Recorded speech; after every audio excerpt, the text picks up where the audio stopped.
With every trial, every test, we move closer to the rest. A world where pain no longer stays illuminated by brighter days. Quest for a cure.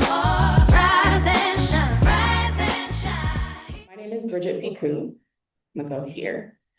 I work for the Well Project. We focus on women and girls living with and vulnerable to HIV. And my partner in crime today is I'm Danielle Campbell. Dr. Danielle Campbell is amazing. And she be trying to play, but we're not having it.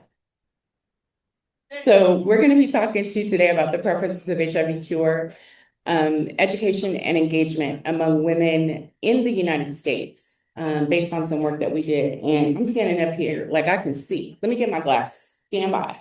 Are these those or the white ones? The white ones. Okay, hold tight. You keep going. Okay. Something to say? Lewis got us. I mean, he's magic, right? Period. All right.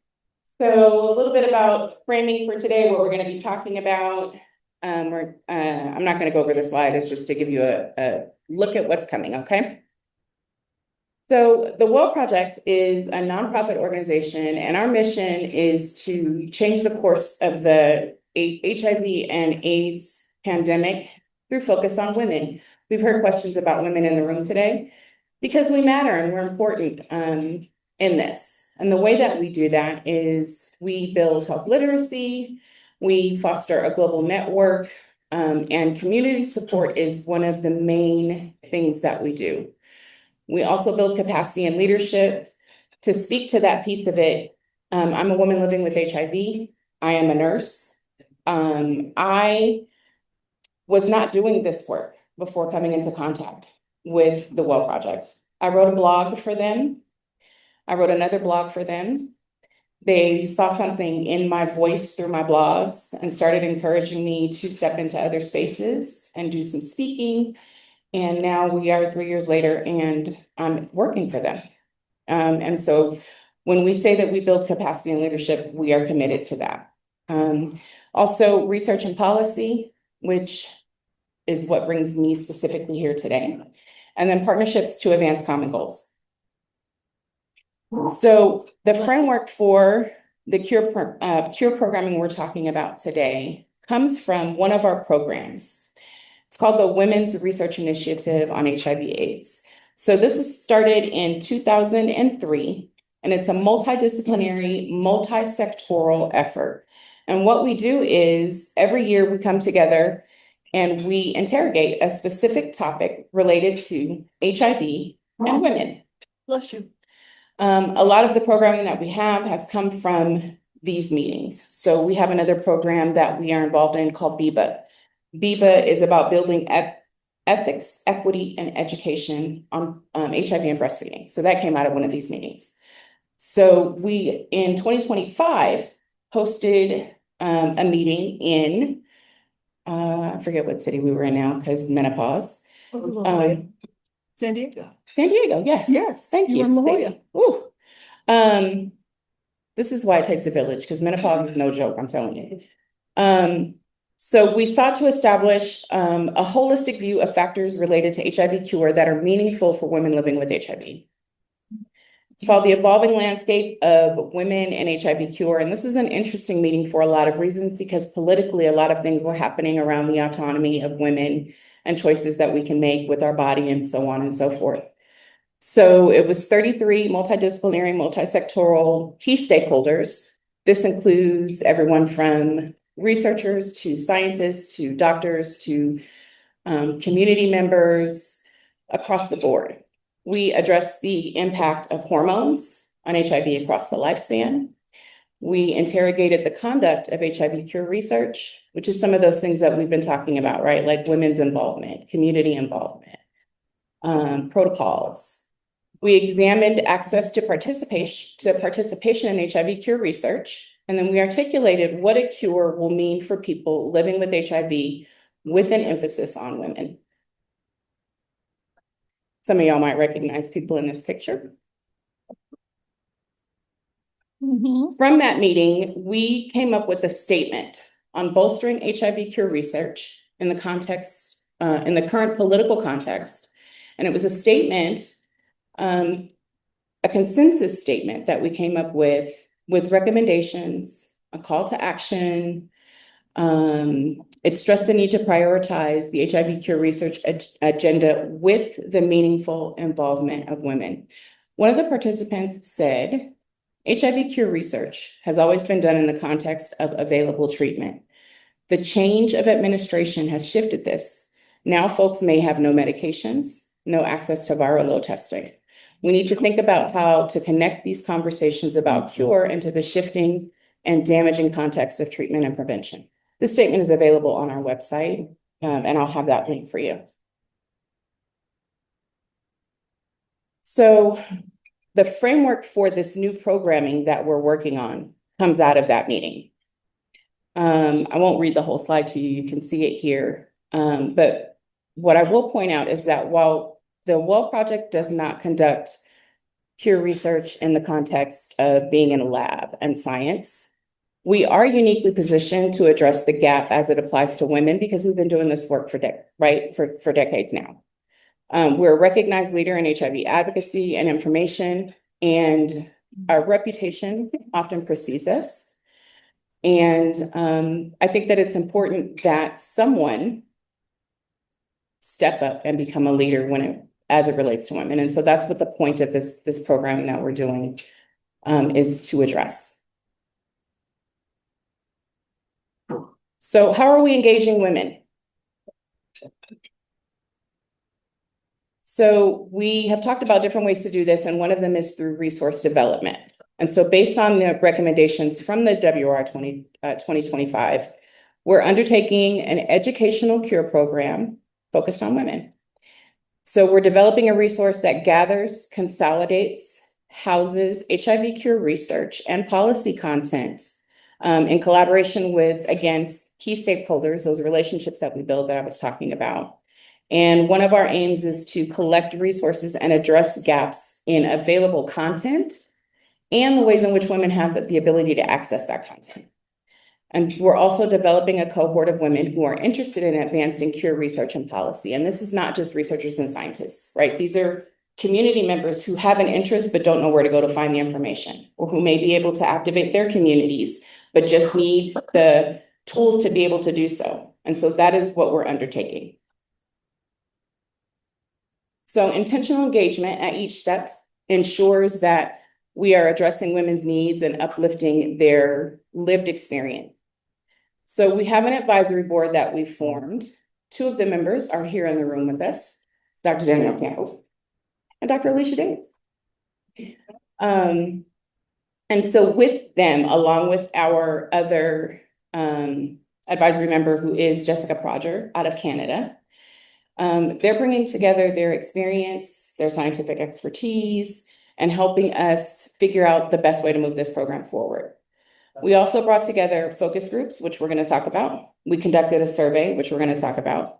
And then we've created a listserv for women in HIV cure. The bit.ly here, but I will also have a QR code that you all can scan. The cohort development has absolutely begun. And then we are always involved in ongoing work with advisors and partners and evaluations in order to be able to guide how this resource gets developed.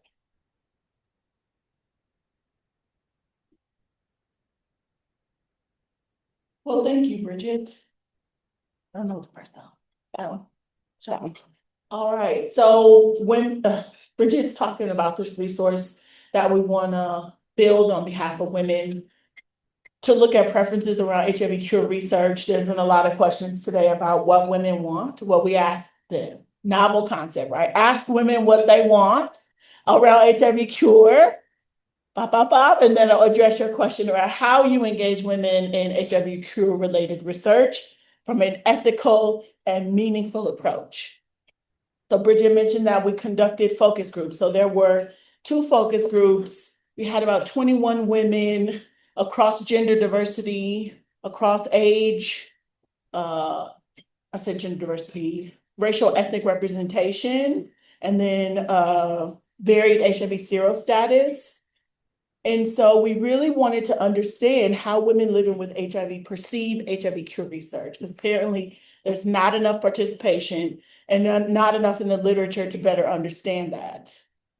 So women commented the following: a level of familiarity, willingness to participate, perceived challenges, quote unquote, and views on the political impact of HIV cure. So what does HIV cure mean to women?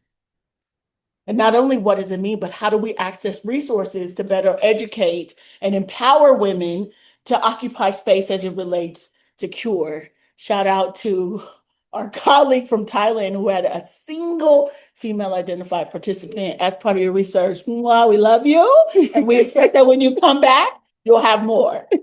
Okay? So you'll notice. But here are some of the preferences of women. Here are some of the demographics of those who participated in our focus group. So 90% identified as women living with HIV, 70% or 75% identified as cis women, and whereas the other identified as trans. We had a strong representation of ages between 30 and 39 and 50 and 59, which speaks to where cure conversations could be happening. And it also speaks to where else we need to go in reference to what the US-based epidemic looks like amongst women. So were women familiar with HIV cure research? Perhaps almost half said slightly, 30% said very, and then we had a moderate representation of those who said they were moderately familiar with cure research, and then that's 10% who says they're still not familiar with HIV cure research. So here's what women had to say. When asked, what does an HIV cure mean for you, right? Because these are very important perspectives to capture. Women said overwhelmingly to remove HIV completely from the body, followed by to use HIV treatments to control HIV. Some were unsure and others had other things to say as described here on the slide. When asked about their level of comfortability with participating in cure trials as a person living with HIV, some folks said very comfortable.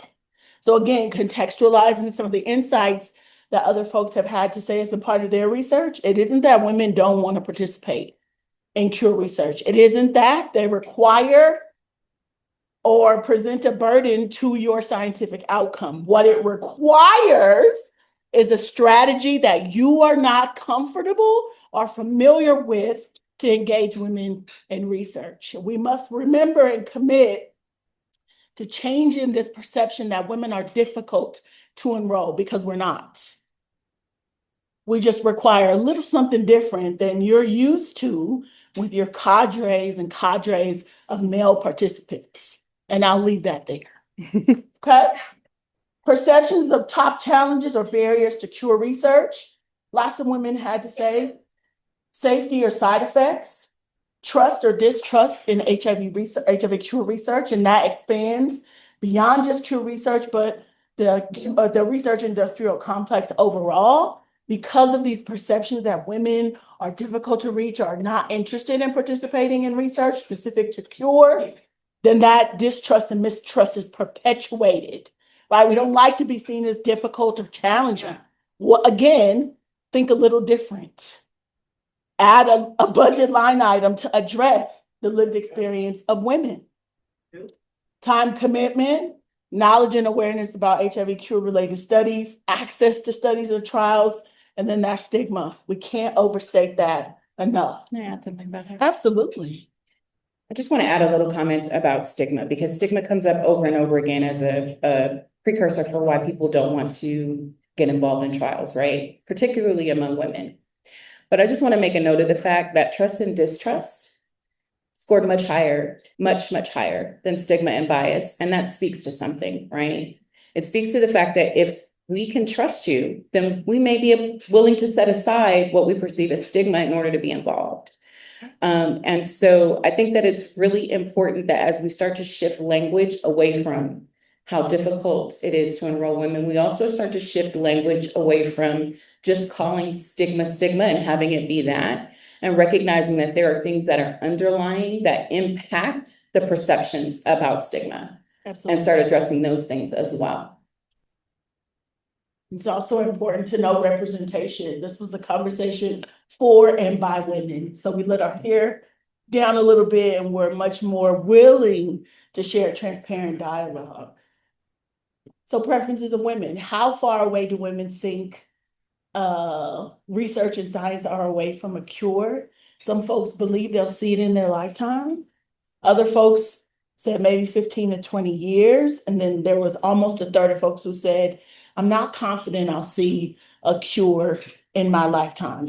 And perhaps that's where each of our colleagues who preceded this presentation could and should focus.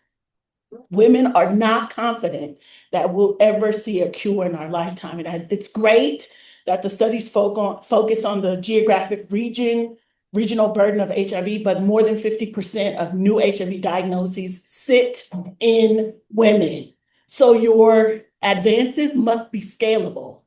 And if you have one female identified participant, good luck with that scalability. We become an afterthought. All right, more preferences. If you're a person living with HIV, how impactful do you think an HIV cure would be on your life? An overwhelming majority of women said very impactful. So women are invested in the conversation around cure. But again, some barriers around participation get in the way. So my concern is that a cure could be very impactful for science, but implementation will fail the same people. Implementation will fail the same people, especially women who have not been equitably reached by biomedical or treatment advances. I hope if we leave you with nothing else as it relates to women, this sentiment is what you'll take away and commit to doing better. So our findings on the focus groups, a little bit more tease, and then we'll let you all ask questions. So the conversation prioritized experiences around lived experience, practical experience in both HIV research and science. We aim to identify solutions for the meaningful engagement of women with resources that centered women in HIV cure research. So here's what folks had to say. Trusted resources, where do women consume content as it relates to HIV cure? By women who look like me, my own research, specific entities within community. So shout out to the Well Project, TAG, the ACTG, the HIV Prevention Trials Network, and the CFARS, providers, community networks. Just know that women consume information around HIV cure from a diverse representation of sources. Go back one second. Sure. Thank you. So what I want to note here is one of the things that came up in conversation is that women have concerns more and more about the reliability of information that they can get from official sources, right? And so they're leaning into community networks. They're leaning into the specialty spaces that we have, like media, like the networks, right? And so it's really important. And that's part of the reason that what we're doing is so important is because as that trust continues to erode, which I think is happening in real time, we need to have sources that we can trust, that we can go to find this information. And that's why it's important for those of you who are in this room, no matter how you identify, to get involved and provide resources that you may be aware of, that you may know about, because everybody doesn't know everything, and we don't know what we need to know until we need to know it. And so sharing resources is really important. And so while this work is centering women, it's okay for those who identify as other to get involved and help support the work, right? Period. Because at the end of the day, HIV cure is supposed to benefit everyone. And we're not trying to leave anybody behind. We're just trying to make sure that everybody is equitably involved. In particular, those who have been historically excluded. So heavy on the women and the women's participation. Thank you for that, Bridget. So as we round the discussion about our focus group findings, some guidance on resource development from participants. They need the communication to be clear.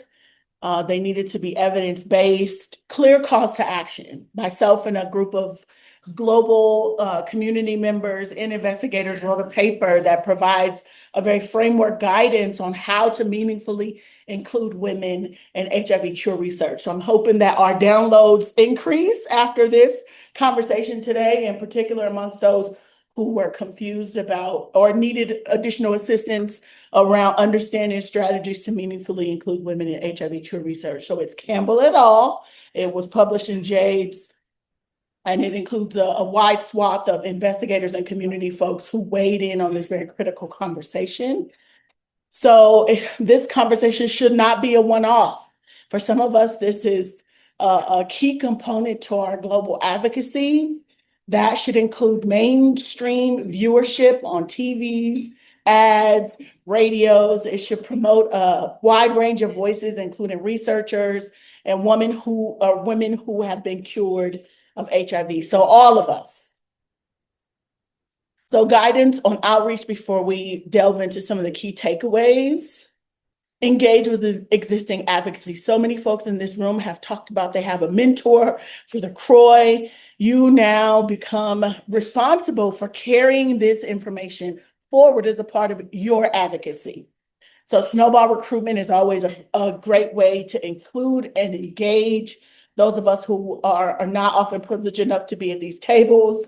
There was a clarion call to prioritize older women, younger women, women in recovery, trans women, women in rural spaces. So all of us everywhere, all the time. Continue to maximize your outreach through surveys and newsletters. Word of mouth can be overstressed enough. Clinics, cabs, and support for women living with HIV to do all of the things, right? So it isn't just research, but it's research and policy to ensure that these conversations are meaningful and equitable as we move forward towards a cure together. So key takeaways, Bridget? Ma'am. So desire for HIV cure is personal. That's something that doesn't come up a lot when we are in scientific spaces and talking about the science, but desire for cure is personal. It's linked to individuality, access, literacy, length of time living with HIV, and trust in science. And I'm going to say this every time literacy comes up. Typically, when people talk about health literacy, they are talking about the patient's ability to understand what's being told to them, their care plan, their medication, those things. But I also think that health literacy should extend to researchers, scientists, and doctors and caregivers so that they understand and are literate in the lives of the people that they're serving. You cannot properly serve a person if you do not understand where they're coming from. Barriers do not indicate disinterest. So we talked a little bit about that earlier. Because I have kids doesn't mean I'm not interested. It just means you need to help me help myself. Period. Factors like trust, equity, and intentional engagement must be addressed. I've put the word intentional in this slide multiple times for a reason. Intentionality matters. HIV cure must not be one size fits all to avoid leaving people behind. Efforts must be women involved and women led from the start, not as an afterthought, like Danielle mentioned. We are not an afterthought. Equity, access, and implementation are key. And then women and other populations could be left behind if cure strategies are not what? Intentionally designed with these factors in mind. I have on this slide right here. So the top QR is to join the listserv. And then the bottom QR is to submit resources. We will not spam you to death on the listserv. We really just want people to have access to the information that they need. And then we would love for you to send in your resources, papers, groups that you know about, anything that you know that could help women understand HIV cure and help them approach it in a way that makes sense. And then last but not least, thank you. You can learn more about the WILL Project here. The QR that I have on this page is to subscribe to our newsletter. And then I am available to answer any questions that you may have. And we are available to answer questions on the slides. And I see hands already. All right. Thank you. You all hearing me? Yes. Okay, so, my disclaimer, I'm gonna start off with a disclaimer. Okay, I'm a storyteller. Not gonna give you all the full story, but there was two significant events in my life as a woman and as a research advocate. I started out with the AIDS clinical trials group, okay, in 1993. For the said reasons, there was no medication being research against women and children. That happened. We can speak more about that. Why I shared it is because in 1992, and I really want women to recognize the work that women have been doing ever since the duration. Myself and another woman, she has passed on now. These doctors here talking, so I'm gonna stand up. In 1992, myself and a woman by the name of Phyllis Sharp, we went and we testified at the Food and Drug Administration because women were dying from AIDS, and two things was going on. We were not getting any benefits, and we were not being allowed to participate in clinical trials because we were women of childbearing age. We won that case against the FDA. Women then got benefits, and women started being targeted and approached to participate in clinical trials. That's 1992. In 1995, 96, protease inhibitors came out, right? And for many of us who were impacted by this, I remember the term Lazarus syndrome came about, and we were talking how many of us felt like we came back alive. I had a child that was perinatally acquired HIV, and there was no medications. None of the pharma groups in the United States wanted to touch children because, again, of liability issues. A small company had a protease that was out called Virusect. They needed Agron, then put it out to a group of pediatric researchers. And what was asked, they needed a child to participate and to be a child that they can utilize to get the pharmacokinetics data to look at safetiness in reference. I feel proud to say it today. This is not about fame and fortune for Michelle Lopez. And I say this to people, I am going to be who I am till the day I die. My daughter, Raven Lopez, was 5 at the time, and that was the child that I offered up to research. And why I did it is because I met with the team that wrote the protocol, and there was things that I asked them as a mom, can you possibly address these things? Because I had friends of mine who said to me, Michelle, you're crazy. This is a PK study. Do you understand Raven could die? She was very sick at the time. Raven made it possible because within that 24-hour period, anyone who knows about PK studies, the success came about. Children then had access to a protease inhibitor that no one, and I share this story because you know what? She's going to be 35 in June. This is meaningful. And there's a reason why I continue to be around these tables who like Michelle or not. This is not the reason.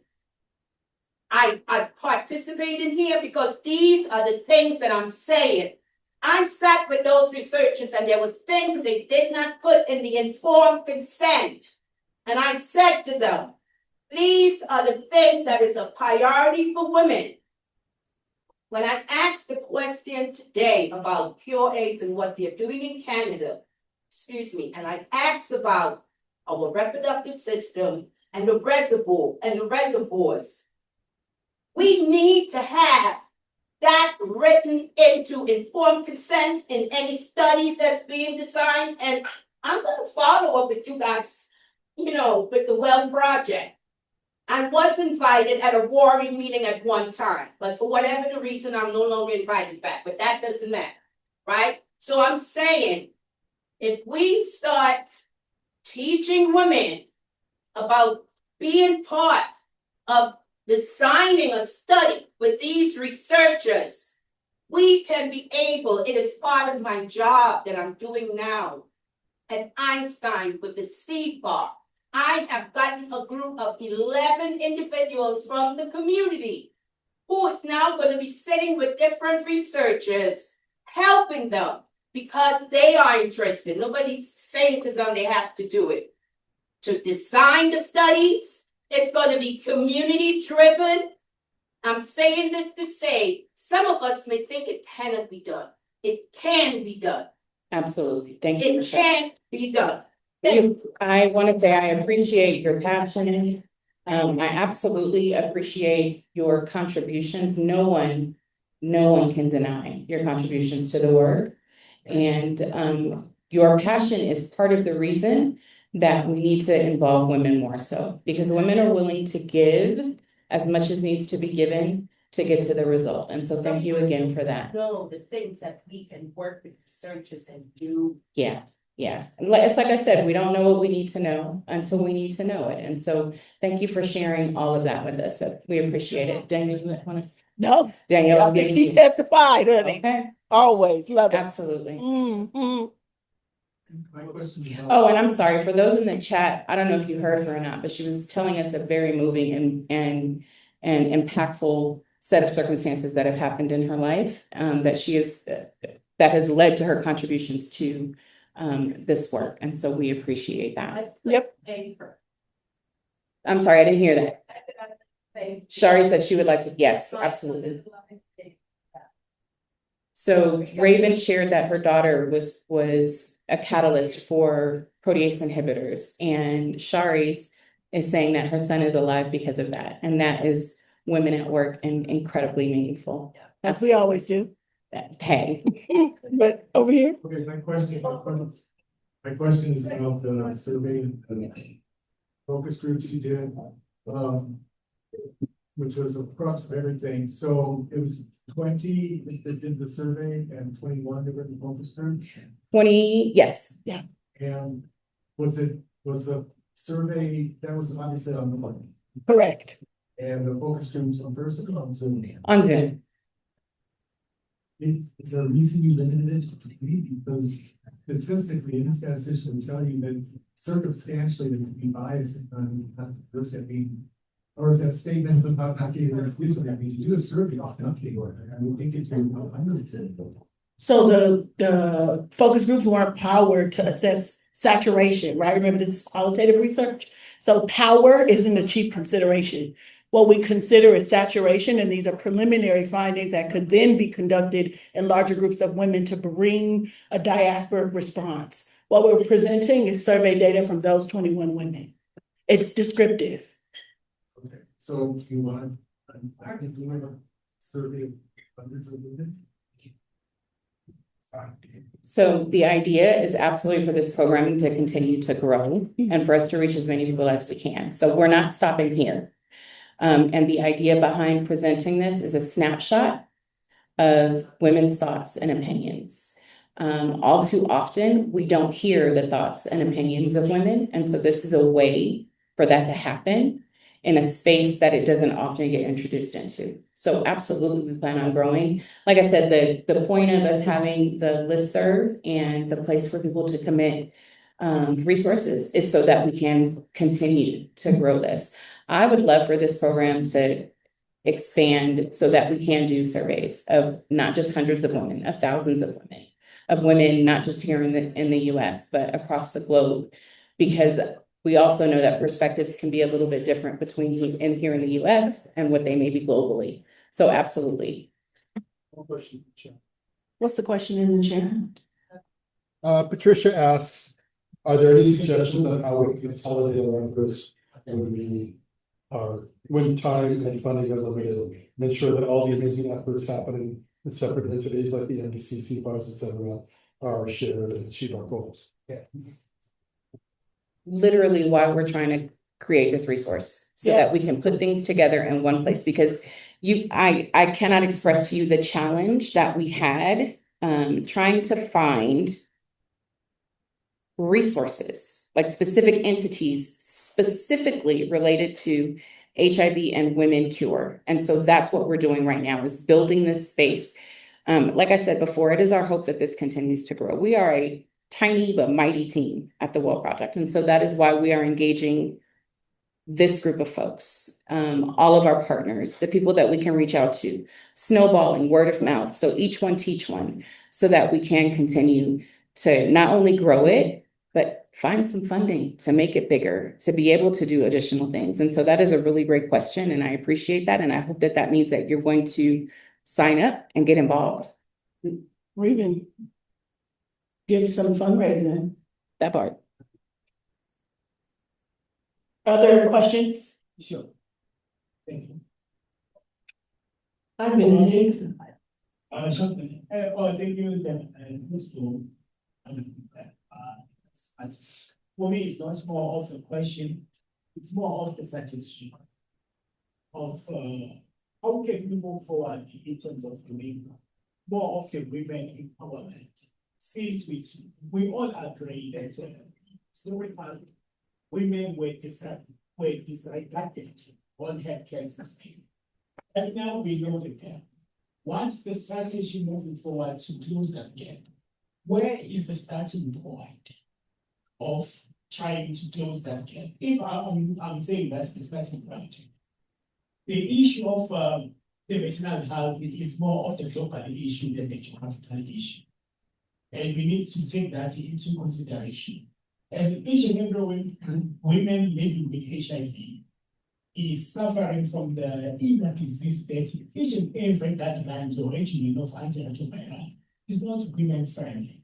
How to move or to turn around that issue and make the policy change? Thank you.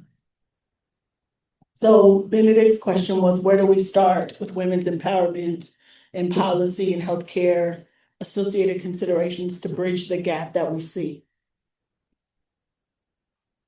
And to that, my good sir, what I say is, we also need the involvement of men, right? We need other people to help champion our cause. We need other people to say our names.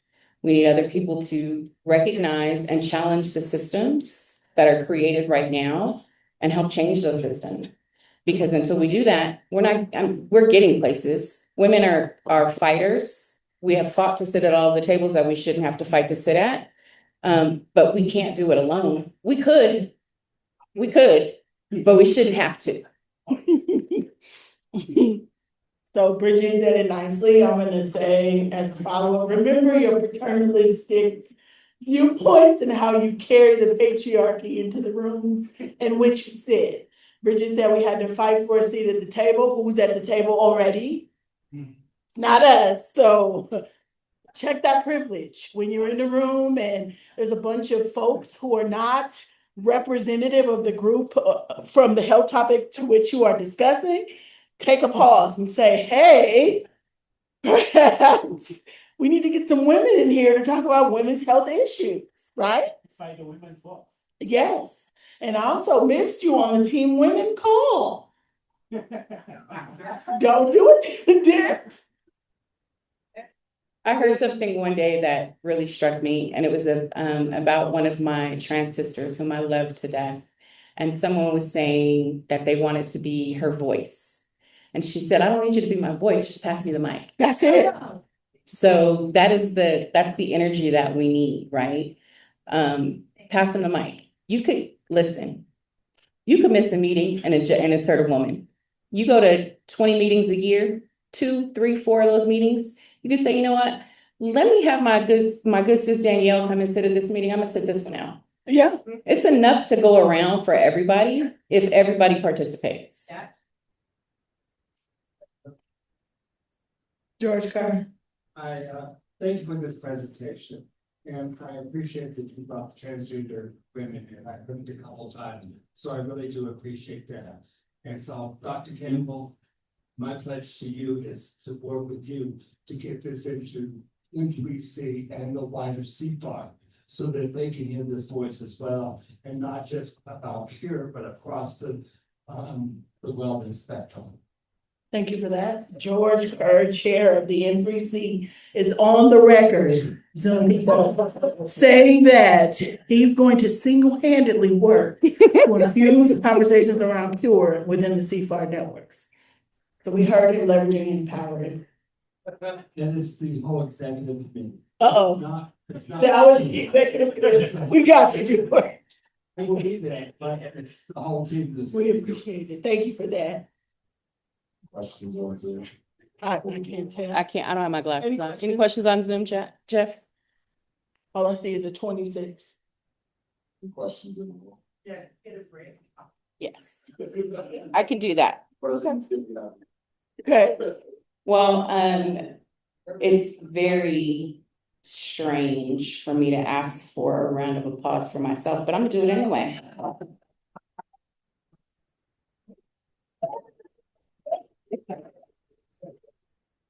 So at this time, why don't we do this? Let's take a quick 10-minute break. It's hot in here. Y'all bodies have warmed up. Do what you need to do. Please, let's keep it as close to 10 minutes as possible. For real. So that we can be respectful of our other speakers and keep us moving. Appreciate your time. You guys are doing really well. I'm very proud of you. Thank you. See, y'all really need a break because there is no enthusiasm. Please go take a break. Zoom chat, you may do the same. We will be back. Mhm. Waits for a cure.